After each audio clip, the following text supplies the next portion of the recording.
찬양이 없습니다. 찬양이 없이 오늘 지연이랑 보민이가 오랜만에 왔는데, 채은이랑 지연이도 오랜만에 왔고, 일요일에는 그렇죠? 오늘은 찬양이 없습니다. 그래서 바로 말씀이 시작됩니다. 고민이 많이 됐어요. 잠시 후에 또 이야기를 하고요. 일단 오늘 본문 말씀 사도행전 2장 42절부터 47절까지의 말씀을 우리 함께 읽겠습니다. 시작! 사람들은 사도들의 가르침을 받으며 서로 교제하고 빵을 나누어 먹고 기도하는 일에 힘썼습니다. 사도들을 통해 많은 기적과 표적이 나타났습니다. 그러자 모든 사람들에게 두려운 마음이 생겼습니다. 믿는 사람들은 다 함께 모여 모든 물건을 공동으로 사용하며 살아갔습니다. 그들은 재산과 모든 소유를 팔아서 필요한 사람들에게 나누어 주었습니다. 그들은 날마다 한 마음으로 성전뜰에 모였습니다. 그리고 집집마다 돌아가며 함께 모여 기쁘고 순수한 마음으로 식사를 같이 하였습니다. 그들은 하나님을 찬양하였으며 모든 사람에게서 칭찬을 받았습니다. 주님께서는 구원받는 사람을 날마다 늘어나게 하셨습니다. 아멘. 네, 오늘 찬양이 없는 관계로 설교를 짧게 해가지고 예배를 30분 만에 마칠까라는 고민과 아니면 설교를 길게 해서 1시간에 다 채울까 하는 그 두 가지 고민 중에서 여러분들이 싫어할 방향으로 선택했습니다. 그래서 찬양을 안 하는 만큼 설교가 더 길어질 거예요. 어떡하냐. 채은아, 지연이를 원망하지 말고. 네, 오늘 말씀이 좀 길 텐데 여러분이 대답을 빨리빨리 하면 빨리빨리 넘어갈 수가 있습니다. 자, 오늘 말씀을 전하기에 앞서서 우리 지난주까지 부활주일이었죠. 이제 40일 우리 40일 사순절 40일 프로젝트로 여러 가지 세 가지를 진행했었는데 그 중에 하나가 미얀마에 있는 그 식수가 없는 그 미얀마 오지에 우물을 파주는 사역을 돕기 위하여 모금을 했고요. 이게 한 2주 전인가요? 보고했던 여러분에게 올려드렸던 내용인데 첫 번째 그 미얀마 그 마을의 우물을 선교사님이 다 파서 다 완공을 해가지고 그 우물과 화장실 그리고 변기 그리고 하지 않죠 변기와 샤워 시설 그리고 옥상에 물탱크 그 옆에 빨래터 그리고 그 옆에 식수용 물탱크 이렇게 해서 우물을 팠다는 걸 지난 몇 주 전에 보고 드렸습니다.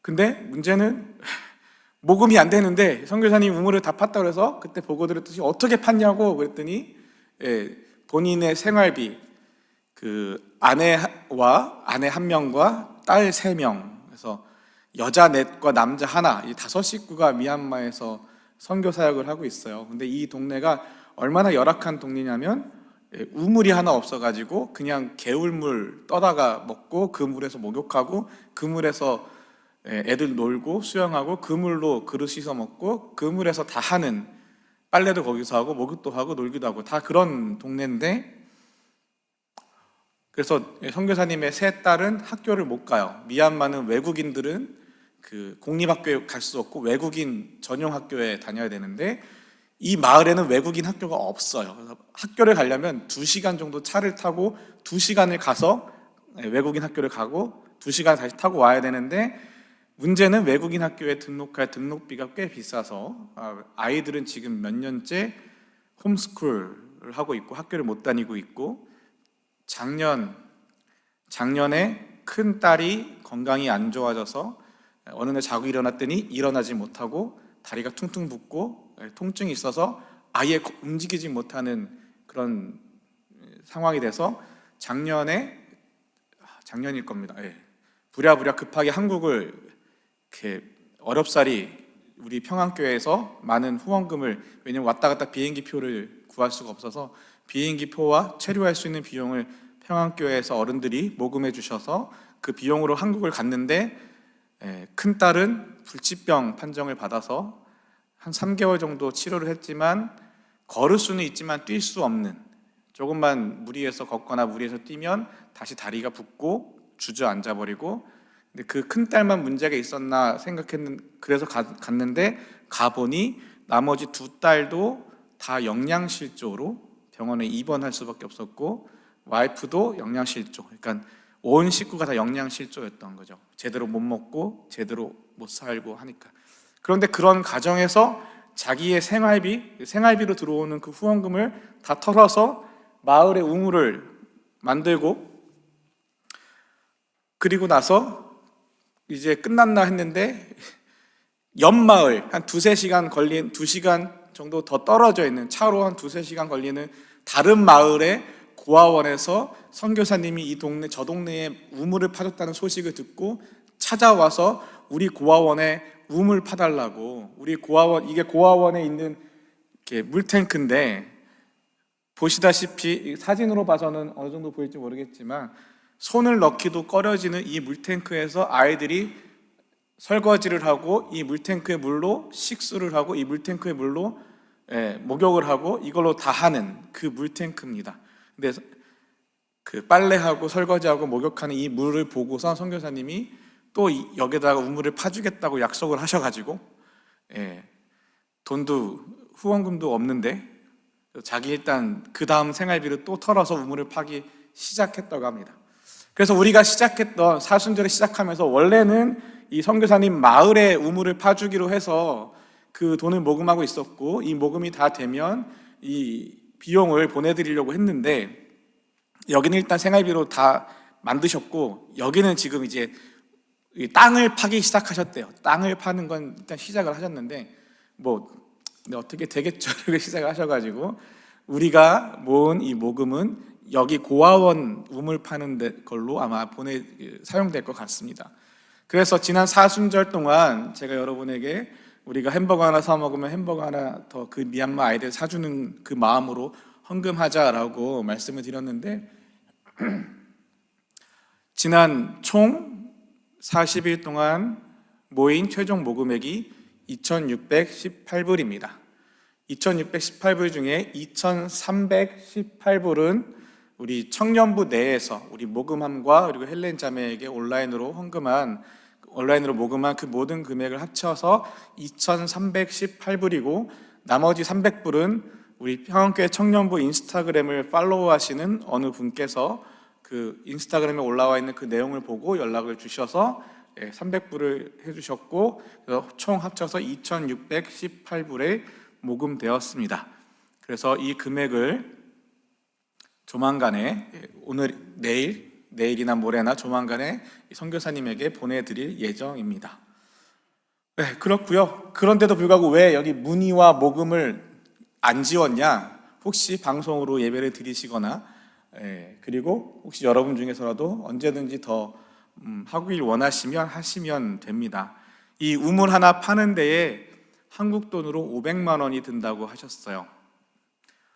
그럼 우리 돈은 한 4,000불, 5,000불 못되게 들겠죠. 근데 이제 왔다 갔다 돈이 가면 수수료가 뛰긴 하겠지만, 그러면 우물 파고 우물 때문에 화장실을 만들어서 사람들이 아무데나 물가나 이런 숲속에 용변을 보는 것이 아니라 화장실에서 용변을 볼 수 있고, 그리고 거기서 샤워를 할 수가 있고 빨래를 할 수가 있고 하는 그런 시설입니다. 물론 식수도 제공이 되고요. 그래서 여러분께서 함께 모아주신 그 마음을 가지고 감사함으로 선교사님께 보내도록 하겠습니다. 자, 오늘 말씀을 읽기 전에, 오늘 본문 말씀이 읽기 전에 이 사도행전 1장 4절부터 5절을 보면, 어느 날 예수님께서 사도들과 함께 식사를 하시다가 이런 말씀하셨어요. 예루살렘을 떠나지 말아라. 내 아버지께서 약속하신 선물을 기다려라. 이 선물은 성령의 세례다. 성령으로 세례를 받을 것이다. 이런 약속을 하셨고요. 이 약속을 따라서 이 제자들이 예루살렘에 모여서 날마다 함께 기도하고 함께 찬양하고 함께 하나님의 말씀을 낭독하고 말씀 보고 기도하고 찬양하고 예배를 드렸다라는 거죠. 이렇게 모여있는 제자들에게 오순절날, 이제 오순절이 되어서 이 오순절날 성령이 임하는 사건입니다. 자, 오순절이 뭔지 아는 사람? 오순절이 뭔지 아는 사람? 오늘은 제가 오늘 예배 오겠다고 체크한 사람들한테 커피를 한 잔씩 쌌는데, 아니, 오순절이 뭔지를 맞추시는 분에게는 식사를 쏘겠습니다. 아무도 없죠? 이럴 줄 알고 제가 식사를 쏜다 그랬는데. 자, 오순절이 뭐냐면 예수님이 부활하시는 그 부활절 날부터 시작해서 50일이 되는 날이 오순절이에요. 그래서 예수님은 부활하신 다음에 이 땅에 며칠 있다가 하늘나라로 승천하셨을까요? 이건 좀 쉬운데, 며칠 동안 부활하시고 며칠 동안 이 땅에 사시다가 하나님께로 가면서 빠이빠이 하면서 제자들 빠이빠이 하고 하늘나라로 가셨거든요. 며칠 계셨을까? 이 뭐야, 100일? 10일? 10일? 10일? 아깝다. 아까워요. 예. 9일? 9일? 야, 10일 아깝다니까 9일 그런 거. 이야, 그렇군요. 네. 10일이 아깝다니까 9일을 했어요. 네, 40일입니다. 40일. 40일. 그래서 오순절은 예수님이 승천하시고 나서 하늘로 올라가시고 난 다음에 열흘 정도 지났어요. 그럼 더 쉬운 질문. 네, 이거는 상품이 없지만 오순절. 오순이 뭘까요? 오순. 답을 다 말했는데 아까. 네, 5, 10. 네. 오순절의 오는 오고요. 순은 열이라는 우리나라 말이에요. 순수한 한국말인데 순이 열이라는 뜻이에요. 열. 그래서 오순은 5 곱하기 10, 그래서 50일이 되는 날. 그래서 오순절이 그렇습니다. 이 오순절, 그러니까 예수님이 부활하시고 승천하시고 난 다음에 한 열흘 정도 지난 다음에 제자들이 모여서 같이 예배하고 있는데 그때 갑자기 하늘에서 세찬 바람 소리 같은 것도 나고 혀처럼 생긴 불꽃들이 사람들 눈앞에 나타나고, 불이 막 이렇게 오르락 내리락 하면 그게 마치 뱀의 혀처럼 뭐 막 이러잖아요. 막 춤을 추잖아요. 혀처럼 생긴 불꽃들이 사람들 눈앞에 나타나고 여러 가지로 갈라지더니 그것에 모인 한 사람 한 사람 위에 그 불꽃이 머물고, 그때 사람들은 다 성령으로 충만해졌습니다. 성령으로 충만해졌어요. 아까 약속했던 그 성령으로 세례를 받을 것이다 라는 이 약속이 이제 오순절에 이루어졌는데, 성령으로 충만하게 돼서 이 사람들의 변화된 게 무엇이냐면 성령께서 말하게 하시는 대로 자기들의 언어와 다른 외국어로 말하기 시작했습니다. 저는 이게 항상 부럽거든요. 이게 항상 부러워요. 성령으로 충만해서 다른 외국어로 말하기 시작했대요. 외국어 공부를 안 해본 사람들이 외국어를 말할 수 있다라는 거예요. 말하게 됐다라는 거예요. 나도 좀 영어 좀 잘할 수 있으면, 영어가 안 되면 스페니쉬라도 좀 이렇게 성령을 받아서 스페니쉬라도 잘할 수 있으면 참 좋을 텐데, 이런 생각들을 문득문득 하는데, 성령으로 충만해져서 이렇게 됐다라는 것을 무엇을 생각하면 여기서 놓치지 말아야 될 건 뭐냐면, 하나님이 임하시면, 하나님이 성령을 주시거나 하나님이 임재하시거나 하나님이 뭔가 역사를 일으키시면 반드시 어떤 변화가 생겨요. 변화. 그것이 여기 오늘 이 오순절에서는 우리의 언어가 바뀌는 변화가 생겼고요. 뒤에 가서는 또 다른 변화를 볼 것입니다.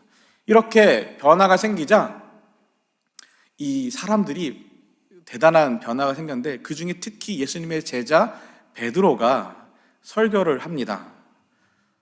이 부분은 넣을까 말까 고민하다가 이걸 넣어야지 시간을 다 채울 것 같아서 넣었어요. 베드로의 설교, 여러분 주중에 사도행전 다 읽으셨죠? 네, 오케이. 아까 좀 전에 순장 모임을 하면서 몇 명이나 사도행전 읽기를 참여하고 있는지를 들었는데요. 그래서 순장들의 제안으로 여러분들에게 상품을 걸어달라 얘기를 해서 상품을 걸겠습니다. 4월 한 달 동안 사도행전 읽기를 하는데요. 사도행전 읽기를 가장 열심히 한 순 전체에게 제가 식사를 쏘겠습니다. 자, 순 대 순 1대1이야. 야, 확률 50%야. 현수야 힘내. 현수야 힘내. 뭐라 좀만 더 큰 거. 자, 제 사도행전을 열심히 읽은 사람에게 현수 형제가 시빅을 주겠습니다. 박수. 자, 시빅을 받을 수가 있어. 자, 네, 그러니까 4월 한 달 동안 사도행전 읽으시고 읽은 그 내용이 설교에 말씀을 하고 그리고 얼마나 열심히 잘 읽었는지 마지막에 퀴즈를 할 수도 있습니다. 어찌되었든 이 베드로의 설교가 나와요. 그리고 난 다음에 내일 읽을 7장에는 누구의 설교가 나오냐면 스데반 집사님의 설교가 나옵니다. 베드로는 예수님의 12제자 중에 한 명이었던 사도고요. 스데반 집사님은 이 제자들이 세운 자신들의 일을 감당할 수 있도록 세운 그분이 바로 그 7명의 집사님 중에 한 명이 스데반 집사님인데 스데반 집사님의 설교가 쫙 나오고요. 베드로의 설교 이렇게 2장에 쫙 나오는데 근데 제가 어제 그 사도행전에 대한 설교 영상들, 강의 영상들은 찾아보다가 되게 은혜 받은 부분이 있었어요. 뭐냐면 저도 한국에서 신학을 했는데 신학을 하다 보면 어떤 과목이 있냐면 설교학이라는 과목이 있어요. 설교학. 그러니까 설교를 어떤 식으로 해야 되는지, 어떤 그 제스처를 해야 되는지, 어떤 구조로 레이아웃을 해서 설교를 해야 되는지, 어떤 근거를 가지고 해야 되는지, 그래서 도입부터 기타 등등 많은 것들을 가르쳐주는 설교학, 설교를 어떻게 하는 게 잘하는 건지를 알려주는 학문이 있거든요. 그 설교학 시간에 그 설교학 교수들이, 한국에 있는 유명한 설교학 교수들이 성경에 나와 있는 여러 설교들을 가지고 이걸 설교학적으로 그러니까 순위를 매겨봤대요. 그랬는데 베드로의 이 설교는, 베드로 사도의 이 설교는 그 설교학적으로 봤을 때 굉장히 엉망인 설교라고 평가를 받았고, 그 7장에 나오는, 우리 내일 읽을 본문에 나오는 스데반 집사님의 설교는 설교학적으로 봤을 때 매우 훌륭한 설교라고 평가가 되었답니다. 그런데요, 이 사도행전 2장에 나오는 이 베드로의 설교를 들은 사람들은 어떻게 됐냐면 이 설교를 듣고 그날에 예수를 믿게 된 사람이 3,000명이나 되었습니다. 이 설교학적으로 엉망인 설교를 듣고 회심해서 예수를 믿게 된 사람이 3,000명, 성인 남성만 3,000명이 됐고요. 그 정말 설교학적으로 뛰어난 설교인 스데반 집사님의 설교를 듣고 회개하고 예수를 믿게 된 사람이 몇 명일까요? 이 몇 명일까요? 예린이 혹시 아니? 예수 안 했겠지? 5,000명. 자, 5,000명 나왔고요. 재욱이. 몇 명 찍어. 4,000명. 예, 5,000명 나오고 4,000명 나왔습니다. 또 있나요? 그 뛰어난 베드로 설교는 3,000명, 뛰어난 스데반 집사님의 설교를 듣고서 회개하고 돌아온 사람은 윤성이 알아? 아니에요? 몇 명? 체리님, 6,000명, 6,000명, 4,000명, 5,000명, 6,000명. 네, 좋습니다.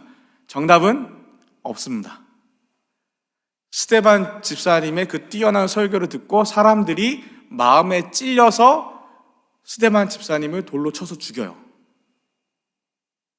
둘 다 설교인데 엉망진창인, 설교학적으로 엉망인 설교에서는 사람들이 회개하는데 정말 뛰어난 설교에서는 사람들이 돌로 쳐서 죽여요. 그러면서 이 이야기를 하시는 그 목사님이, 교수님이 이런 설명을 하시더라고요.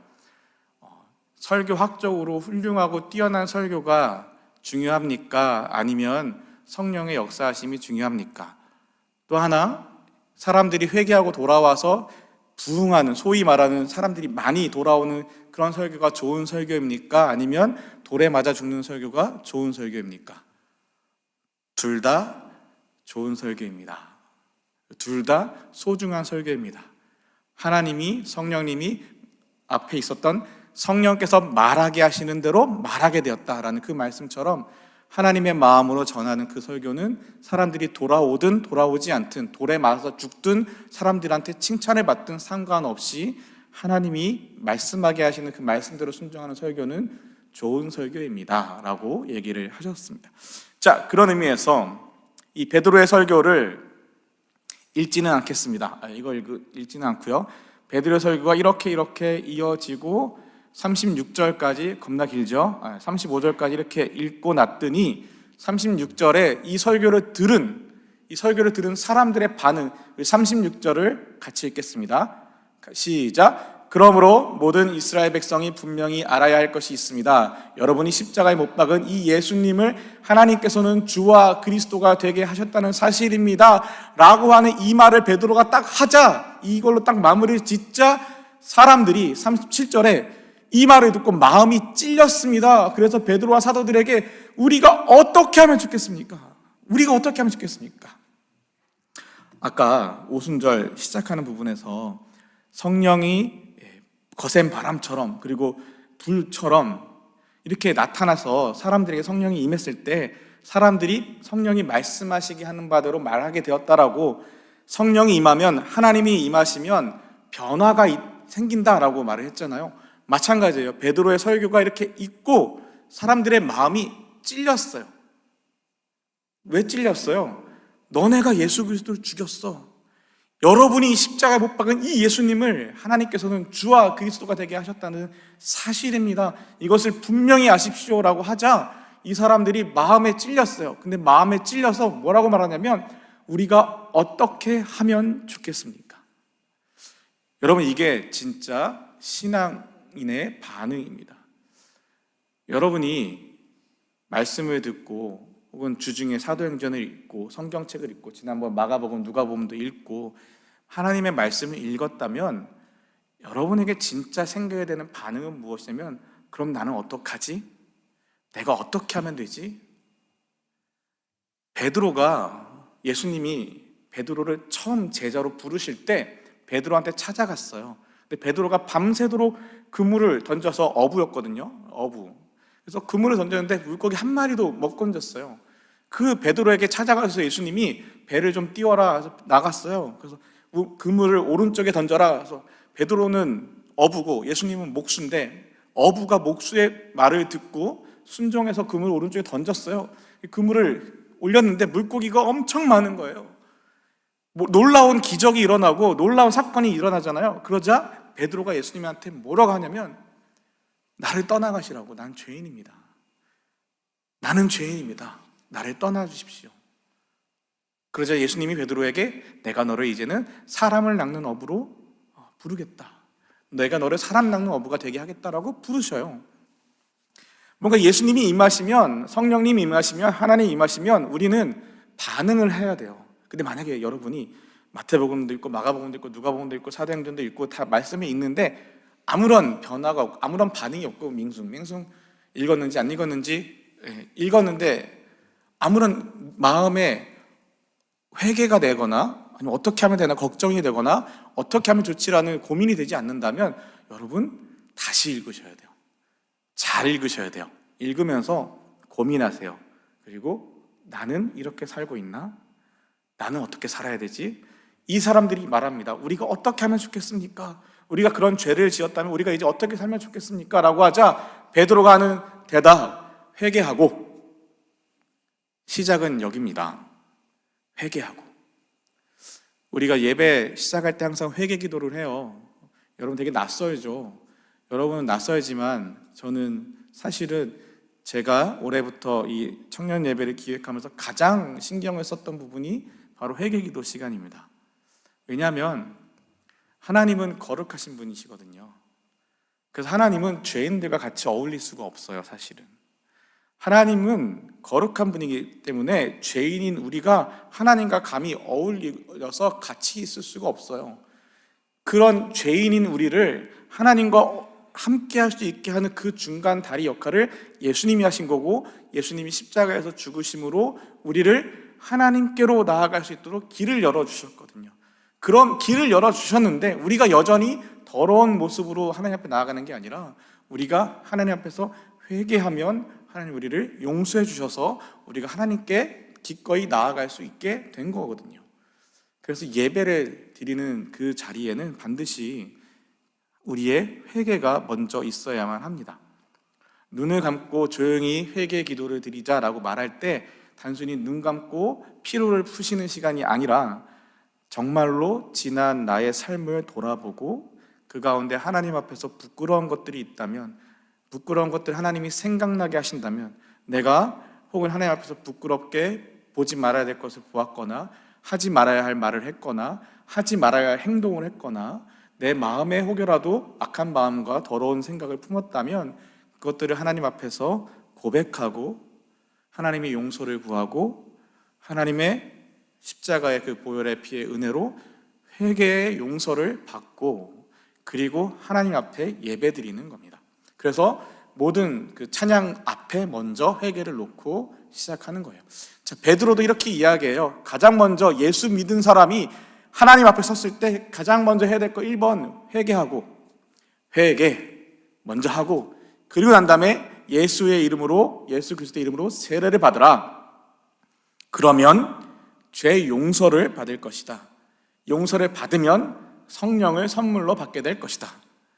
회개하고 세례 받으면 용서를 받고 그 다음에 성령을 선물로 받게 되고, 근데 이 원칙은 이건 하나의 마치 공식 같은 거예요. 우리 수학의 공식처럼 회개하고 하나님을 믿는 사람은 첫째 회개하고 세례받고 용서받고 성령을 선물로 받아라 라고는 이 공식은 단순히 그 당시에 살고 있는 그 여러분 그들에게 뿐만이 아니라 먼 곳에 떨어져 사는 사람들, 즉 주 우리 하나님께서 부르시는 사람들에게 주시는 약속입니다.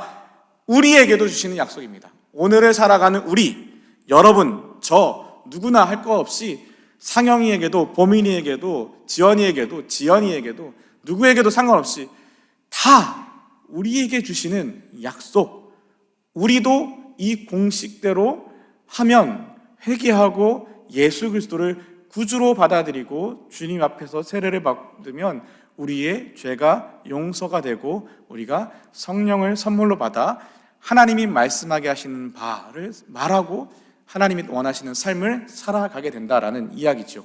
이것이 약속입니다.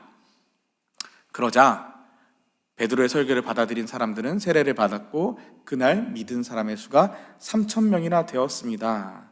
3,000명이나 되고요. 그 다음이 바로 오늘 우리가 읽은 본문 말씀이에요. 자, 믿었어요. 오케이. 어떻게 하면 좋겠습니다 했더니 믿었어요. 믿고 세례를 받았어요. 그래서 예수를 믿게 된 사람이 3,000명이나 되었어요. 근데 어떻게 변할 거예요? 믿는다, 세례 받았다, 여기서 끝난다면 아니요. 그러면 예수를 믿는 게 아닐 수 있습니다.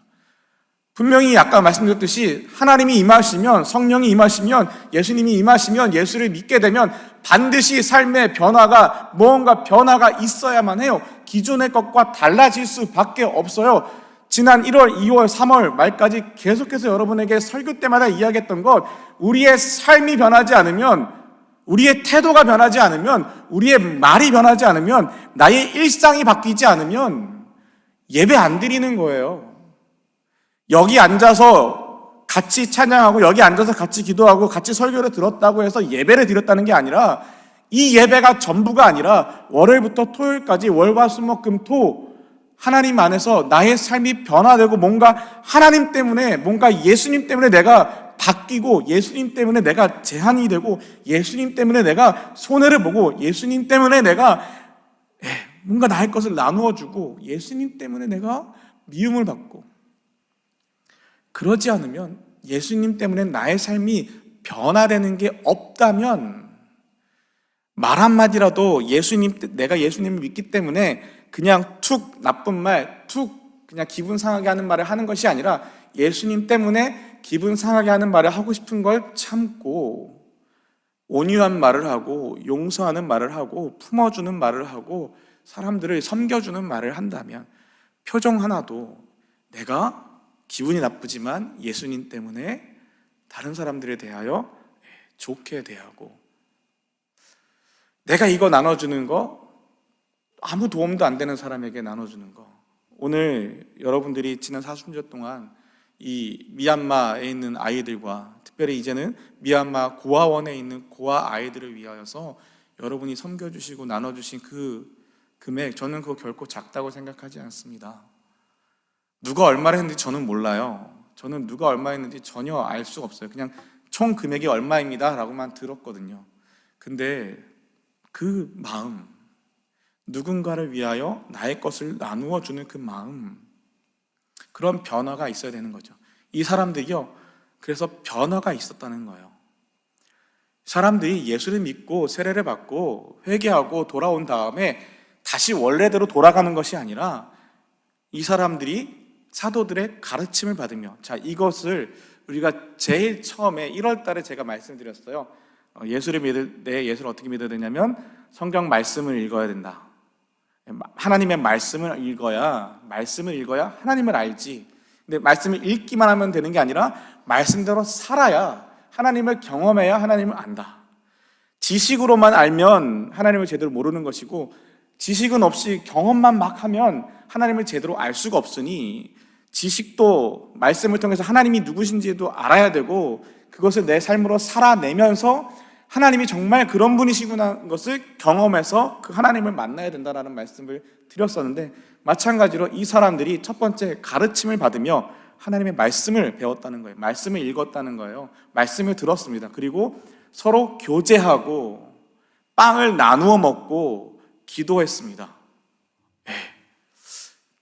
저랑 같이 오랫동안 같이 청년부에 있었던 분들은 몇 번 들었던 얘기인데요, 예수님이 12제자랑 대략 3년 정도를 같이 살았어요.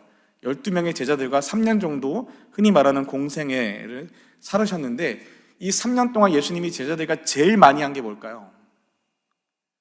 제일 많이 한 거, 넌 알잖아, 그치?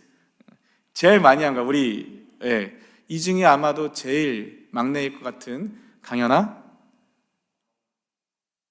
컨팅했어요? 아니에요? 오, 네, 맞아요. 예수님이 제자들과 제일 많이 한 건 밥 먹는 거예요.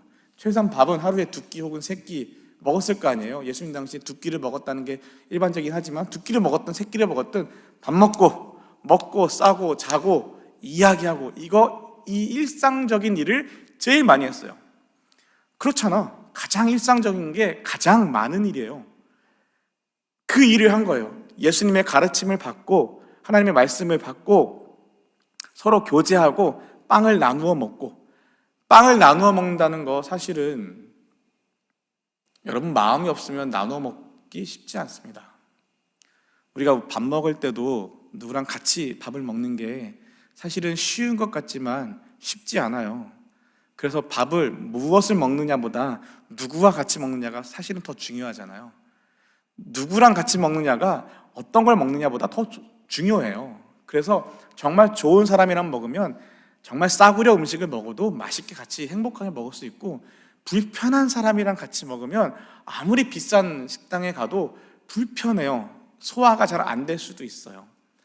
근데 이 사람들이 빵을 나누어 먹었다, 이 말은 마음을 같이 했다라는 거예요. 빵을 나누어 먹고 기도하는 일에 힘썼습니다.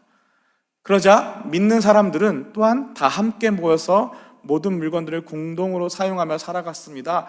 이게 무슨 말이냐면, 이 말에 대한 중요한 포인트가 45절에 필요한 사람들에게 나누어 주었습니다. 필요한 사람들에게 나누어 주는 것. 필요한 사람들이 보였을 때 그것을 나누어 주고 나의 것을 아끼지 않는 것. 이건 내 거니까 줄 수 없어. 이건 내 거니까 줄 수 없어. 이런 게 아니고요. 제가 참 감사했던 기억이 몇 가지 있는데요, 그 중에 하나가 제가 한국에서 대학생 때 저는 대학교를 9년 만에 졸업을 했거든요. 왜냐하면 1학년 다니고 IMF가 터지고 바로 군대 갔다 와서 1년 동안 돈을 벌어서 그 돈으로 2학년을 다니고, 2학년 학교 다녔으니까 돈을 못 벌어서 또다시 휴학하고 1년 동안 돈을 벌고, 그 돈으로 3학년을 다니고, 학교 다니니까 돈을 못 벌었으니까 또다시 휴학해서 또 1년 동안 돈을 벌고, 그 돈으로 마지막 4학년을 다니고, 제가 돈을 벌어서 제가 학비를 내고 제가 돈을 벌어서 집에 그 생활비를 보태야 되는 형편이었기 때문에 1년 다니고 군대 가고, 군대 갔다 와서 바로 복학 안 하고 1년 돈 벌고 1년 공부하고, 돈 벌고 공부하고, 돈 벌고 공부하고, 이렇게 학교를 다녔습니다. 근데 그때 제 학교 동기 중에 정말 형편이 너무 어려워서 학교를 이제 그만두겠다는 친구가 한 명 있었어요. 근데 당시에 저희 친구들이 다들 가난했거든요. 저 같은 사람들이 꽤 많았어요. 저보다 더한 친구도 있고, 근데 그 친구는 더한 친구죠. 더 이상 본인이 일을 하면서 돈을 벌어도 부모님이 갑자기 다 돌아가셔서 동생과 함께 단 둘이 남게 된 친구여서 동생을 대학을 보내느라 자기는 대학을 포기하겠다고 했던 친구였어요. 단 2학기 남았는데. 그래가지고 저희 친구들이 돈을 모아서 그 친구의 등록비를 내줬어요. 어떤 친구는 적금을 깨서 모아주기도 하고, 어떤 친구는 자기 한 달 식비를 다 모아주기도 하고, 친구들끼리 십시일반으로 모아서 그 친구가 졸업할 수 있도록 도와주었습니다. 그때는 이런 말씀 몰랐어요. 근데 어떤 마음이 하나님께서 주셨냐면, 내 옆에 있는 내 친구가 당장 돈이 없어서 학업을 그만둬야 되는 상황인데 내가 맛있는 거 사 먹고 배부르게 산다는 건 이건 하나님 앞에서 죄 짓는 거다 라는 마음을 주시고, 그런 마음을 우리들이 그때 있는 그 친구들에게 주셔서 같이 마음을 모아서 몇몇 친구들이 졸업하게 해줬습니다. 안타까운 건 졸업 후에도 여전히 힘든 삶 때문에 일을 하다가 교통사고로 몇 년 후에 하나님 앞에 갔어요. 하여튼 그런 일이 있었고요. 근데 이번에도 여러분들에게 도전했던 이 우물 파는 것도요. 또 우리가 매년 5월과 12월에 어르신들을 찾아뵈면서 어르신들에게 찾아가서 노래를 불러드리고 선물을 나눠드리고 손을 붙잡아드리고 어르신들의 이야기를 들어드리는 것, 그런 모든 것들, 필요한 사람들에게 나누어주는 삶. 그리고요, 그들이 날마다 한 마음으로 성전뜰에 모였습니다. 자, 여러분은 일주일에 교회를 몇 번 오시나요? 우리 호재는 월요일날 배드민턴 치러 오고, 목요일날 목요 모임 오고, 토요일날 배드민턴 치러 오고, 일요일날 교회 오고, 4번 오는데 뒤에 웃고 있는 원호도 똑같은 날 같은 시간에 같이 교회 오는, 이렇게 하는데, 자, 이 당시에 예수님을 믿어서 회개하고 돌아온 이 사람들은 날마다 한 마음으로 성전뜰에 모였습니다. 성전뜰에 모였다는 얘기는 뭐냐면요, 이렇게 함께 모여서 예배하고 하나님의 말씀을 가르침을 받고 교제하고 빵을 나눠 먹고 기도하는 일에 힘썼다라는 거예요. 그리고 여기서 끝나는 게 아니에요. 여기서 정말 중요한 내용은 그리고 집집마다 돌아가며 함께 모였답니다. 예원아, 어떻게 했대요? 왜요? 모르겠어요. 왜일까요?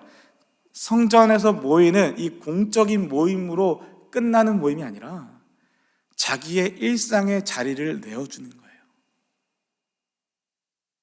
내 일상의 자리를 내어주는 거. 집집마다 돌아가며 함께 모였다. 나의 일상의 자리, 나의 삶의 자리를 열어줘서 그 자리로 초대하는 거예요. 이거 쉽지 않아요. 나의 자리를 열어준다는 거, 특히 잘 모르는 사람들에게, 친하지 않은 사람들에게, 나보다 좀 못 사는 사람인 것 같은 사람들에게 나의 일상의 자리를 오픈해서 같이 한다는 거 쉽지 않습니다. 쉬운 예로 이거예요. 여러분들은 어떻게 느낄지 모르겠지만, 여러분들 배드민턴 올 때 여러분들 라이드 해주는 사람, 끝나고 집에 갈 때 라이드 해주는 형 누나들, 자기들의 일상을 나눠주는 거예요. 자기들의 시간과 노력과 마음을 나눠서 함께 해주는 거예요. 그래요? 되게 고개가 막 이렇게 왔다 갔다 하는데, 네, 앞으로 모든 라이드는 예원자매한테 부탁하시면 됩니다. 고개가 이렇게 갔어요. 그리고 여러분을 때때로 집에 초대해서 같이 밥을 먹고 여러분들에게 일상의 자리를 공개하고 그 자리로 초대해서 부르는 거, 그거 절대 쉬운 거 아닙니다. 근데 이 사람들이 이렇게 했대요. 예수를 믿은 사람들이 그렇게 됐대요. 일상의 자리에 초대하고 함께하고, 그리고 기쁘고 순수한 마음으로 식사를 같이 하였고 하나님을 찬양하였고, 그리고 모든 사람에게서 칭찬을 받았습니다. 여기서 모든 사람이란 교회 안에 있는 우리 공동체의 사람들 뿐만이 아니라 교회 밖에 예수를 믿지 않는 사람들, 교회 밖에 이 공동체에 속하지 않은 다른 사람들이 보기에도 그들이 사는 그 모습이 칭찬할 만했다라는 거예요. 칭찬할 만한 삶을 살았다는 거예요. 필요한 사람들에게 나의 것을 나누어주는 그 모습 자체가 예수 믿지 않는 사람들에게는 대단해 보였다는 거예요. 칭찬할 만했답니다. 자기의 삶을 오픈해서 그 삶에 초대하고 일상을 함께하는 그 모습이 예수 믿지 않는 다른 사람들, 공동체 밖에 있는 사람들에게도 그 모습은 칭찬받을 만한 삶이었다라는 거예요. 그러면서 말하는 거죠. 이야, 예수 믿는 사람들은 달라. 예수 믿는 사람들은 달라. 나는 저렇게 못하겠는데 저 사람은 달라. 예수 믿는다더니 뭔가 회개하고 예수를 세례를 받고 예수를 믿는다고 하더니 저 사람들의 삶은 달라. 뭔가 달라. 뭔가 달라. 뭔가 대단해. 칭찬할 만해. 여러분은 예수 믿는 것 때문에 사람들에게 칭찬받는 삶을 살고 계십니까? 예수 믿는 것 때문에 예수 안 믿는 사람들에게 칭찬받는 삶을 삽니까? 아니면 저렇게 예수 믿을 거면 교회를 왜 다녀? 저 사람 때문에 나는 정말 교회 가기가 싫어. 저런 사람들이 믿는 예수라면, 교회라면 나는 안 다닐 거야. 이런 소리를 듣습니까? 아니면 이것도 아니고 저것도 아니면 내 주변에 있는 학교에서 만나는 사람들이, 일터에서 만나는 사람들이 저 사람이 내가 교회를 다니는지 안 다니는지, 예수를 믿는지 안 믿는지를 전혀 모르는, 세상 가운데 살지만 예수 믿는 티를 전혀 안 내서 그런 삶을 살고 계십니까? 참고로 저는요, 식당에 가서 막 소리를 내서 다 같이 기도하고 밥 먹고 이런 거 별로 안 좋아해요. 예수 믿는 티는 그렇게 내는 게 아니거든요.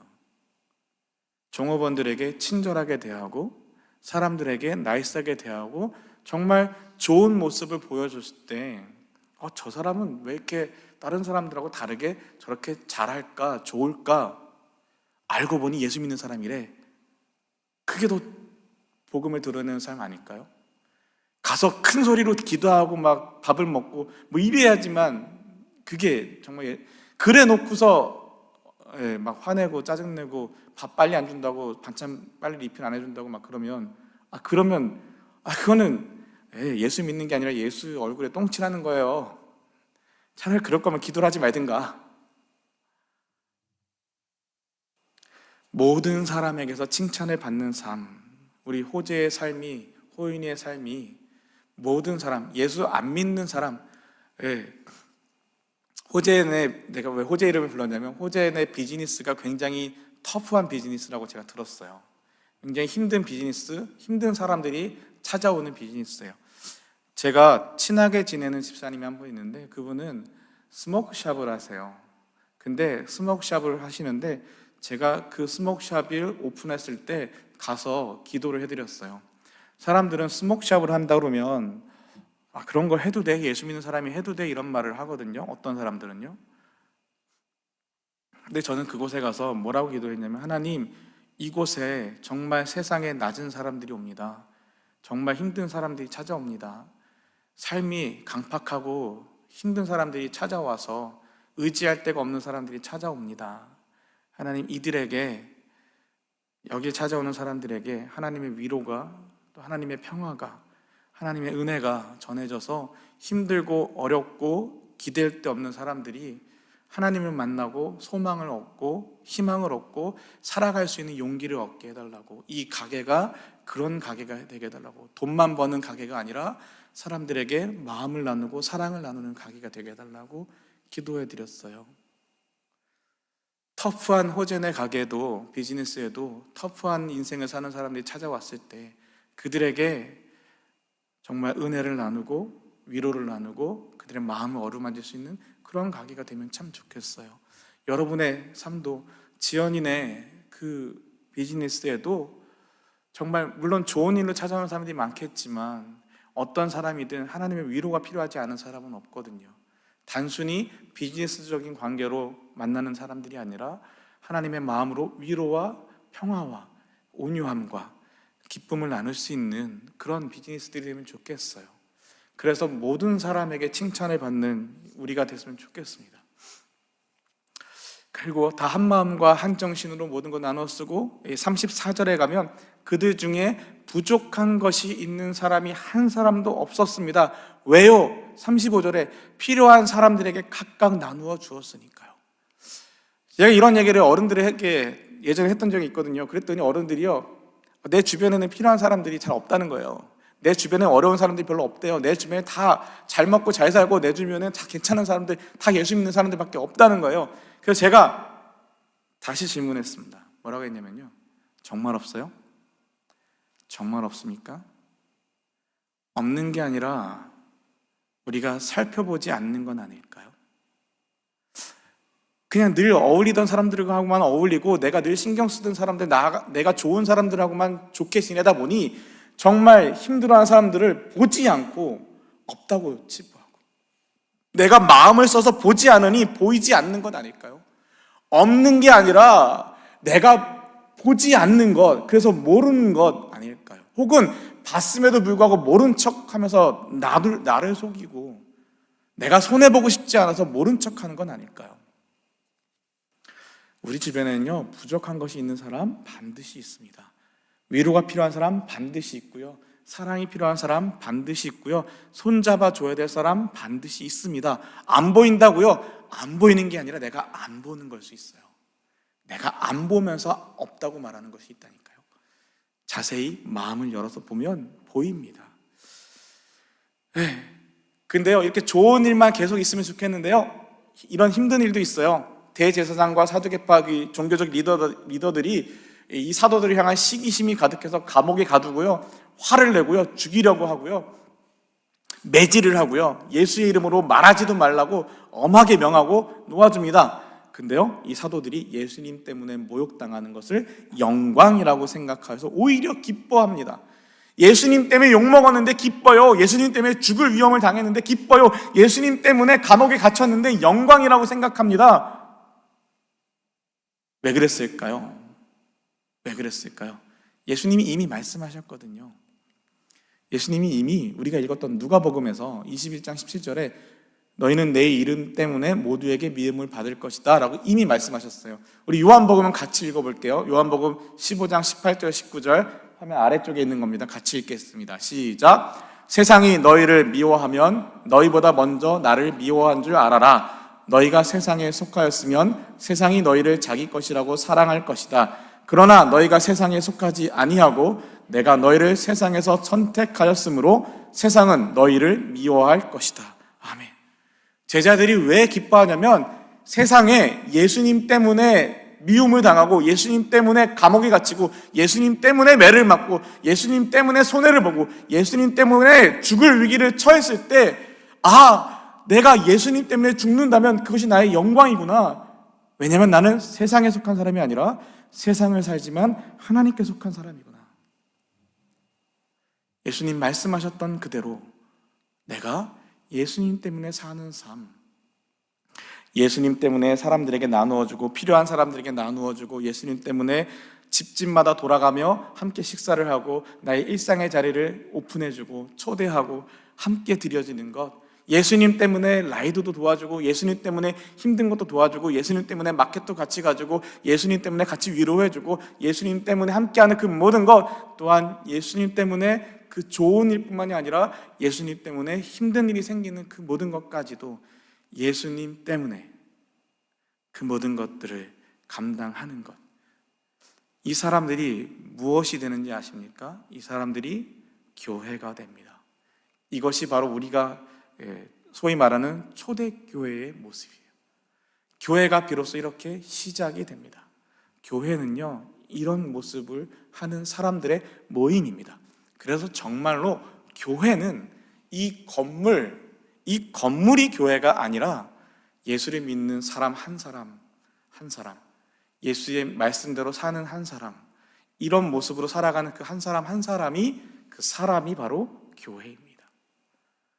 그러니 여러분이 교회 밖을 나가서, 이 건물 밖을 나가서 살아가는 월요일부터 토요일까지 하루하루의 여러분의 삶이 교회로 살아가느냐, 아니면 교회가 아닌 모습으로 살아가느냐, 그 가운데 하나님이 영광 받으시느냐, 아니면 내가 나의 삶의 주인으로 내 마음대로 살아가느냐, 그것이 우리를 통하여 하나님이 역사하시는지 역사하지 못하시는지, 우리가 모든 사람들에게 칭찬을 받아 복음을 전하고 날마다 예수 믿는 사람들이 늘어나는 구원받는 사람을 날마다 늘어나게 하시는 그 하나님의 역사는 우리가 교회된 사람으로 살아갈 때 비로소 하나님 우리를 통하여 하나님의 구원을 선포하시게 됩니다.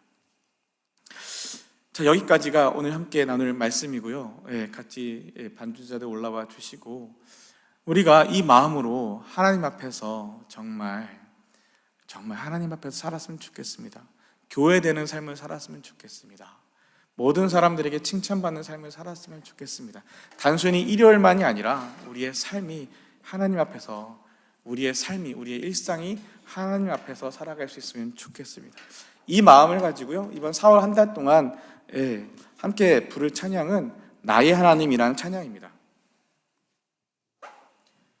이 나의 하나님이라는 찬양을 함께 부를 텐데요, 가사가 위로가 되는 가사예요. 저에게는 참 많은 위로가 되는 가사고 이 찬양 부르면서 참 많이 울었던 찬양인데요, 이 가사 하나하나를 가지고 함께 찬양할 때 하나님 앞에서 온전히 회복될 수 있는, 또 함께 회복될 수 있는 그런 은혜가 있으면 좋겠습니다.